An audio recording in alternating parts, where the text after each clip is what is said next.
everyone. Welcome back to Tucked In Tuesday. I'm really happy you can join me here tonight. This evening, I have a story to share with you that's an older story. It's one that I remember using when I was teaching many years ago. And in fact, the story's so old, it doesn't even have its book jacket on anymore. You can barely see the title. I don't even know if you can see it, but it's called The Best Valentine in the World. And I would like to dedicate this story to someone I taught with many years ago, Miss Huffman. And Miss Huffman is going to be one of the many friends who are coming back to Manzanita for our 40th birthday bash. She's the one who introduced me to this book, and we used to read it to our students every year. So with Valentine's just around the corner, I thought it would be a good one to share with you tonight. The Best Valentine in the World, and it's by Marjorie Wiseman Charmant.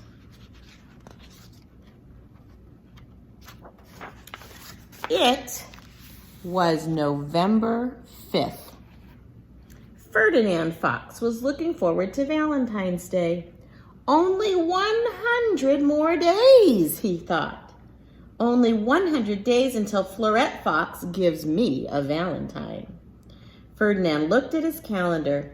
I'd better start making her Valentine now. Ferdinand got crayons and paste and scissors, ribbons, lace and flowers, and purple paper.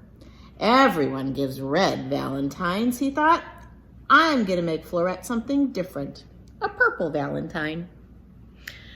Ferdinand worked on his Valentine all through November 5th, 6th, 7th, and 8th. Then he looked it over. This Valentine doesn't quite meet my high standards, he decided. I need more things to put on it.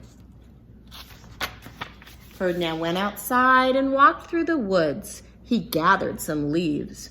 I will paste these on my Valentine for a very nice leafy look, he thought. Then he saw a couple of flowers. November flowers, he said. If they lasted this long, maybe they'll hold up through February. Ferdinand picked the flowers. He kept walking and looking.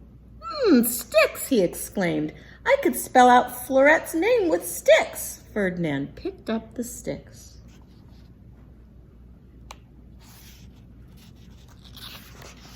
Then Ferdinand went back inside. He worked on his Valentine through the rest of November and all through December. What a masterpiece. This is the best Valentine in the world, he said as he finished in the middle of January. But Florette deserves this because I know she's making me a Valentine at this very moment. Not as great as the one I made for her, of course, but it's the thought that counts. Ferdinand telephoned Florette. What have you been doing lately? He asked. Nothing special, said Florette. Nothing special, thought Ferdinand. She doesn't want to tell me about the Valentine she's making for me. She's working away into the night. She hasn't combed her fur in weeks. She hasn't read any good books, hasn't seen a movie, all because of me. Florette really cares. Finally, it was February 14th. Ferdinand thought, I'll go to Florette's house and let her give me my Valentine first.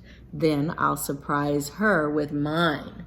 Ferdinand searched for a big bag, big enough to hold his Valentine, and at last he found a garbage bag. Florette will never guess that anything so wonderful is in anything so plain.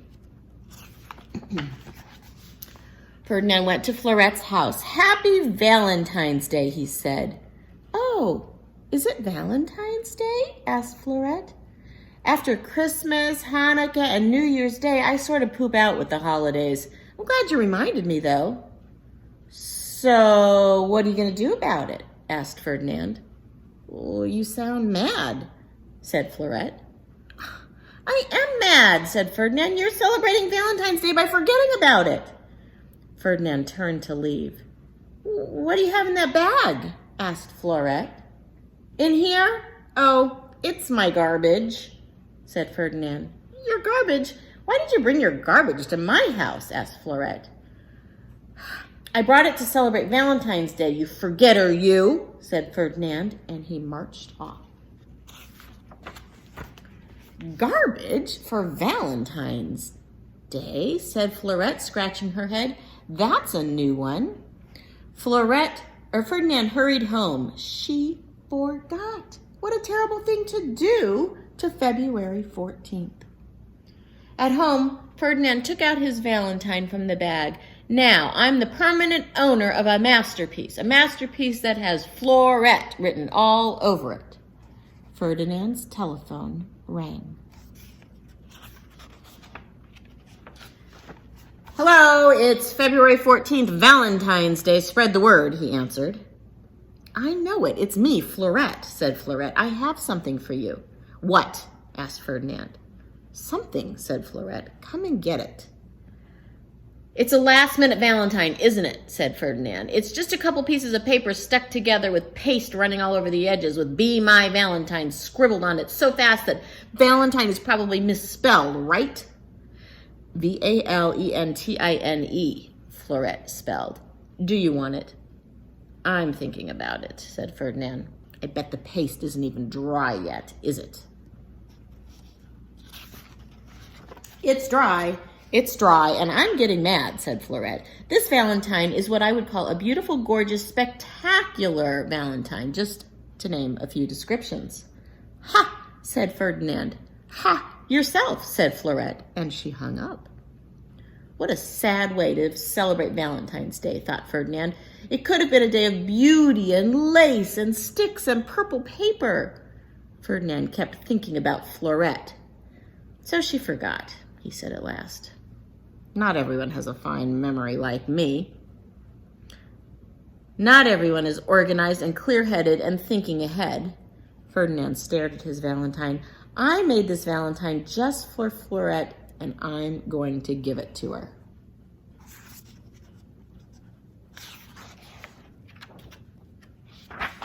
Ferdinand took the Valentine and went to Florette's house. He held the Valentine behind his back when Florette opened the door. Happy Valentine's Day again, he said. Then he held the Valentine in front of Florette's face. A purple Valentine, just for you. Oh, said Florette. It's a masterpiece. Come in with your Valentine. Ferdinand stepped inside. I knew you'd love it, he said. And don't feel bad about your last-minute Valentine. You don't even have to give it to me. You mean much more to me than any old Valentine or any new, just-made last-minute paste dripping from the edges Valentine. But, said Florette, I made one for you and I want to give it to you. Florette opened her closet and dragged out a Valentine that reached almost to the ceiling.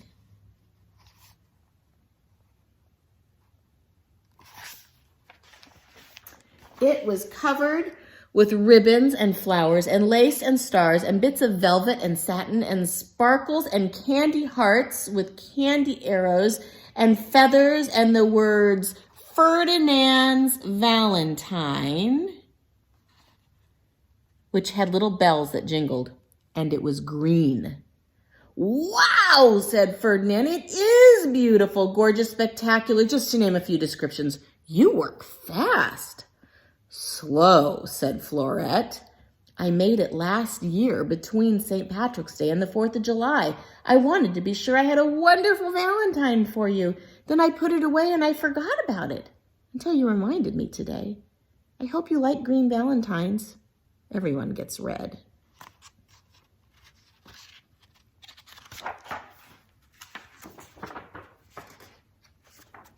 It's the best Valentine in the world, said Ferdinand, and I feel stupid. Well, I feel forgetful, said Florette, so let's call it even. Okay, said Ferdinand. Happy Valentine's Day for the 3rd time. And happy Valentine's Day to you too, said Florette. And that's the end of the story. So I hope you enjoyed it, Mustangs, and I hope that you enjoyed making a little Valentine for the special people in your life. Have a wonderful evening. Sweet dreams.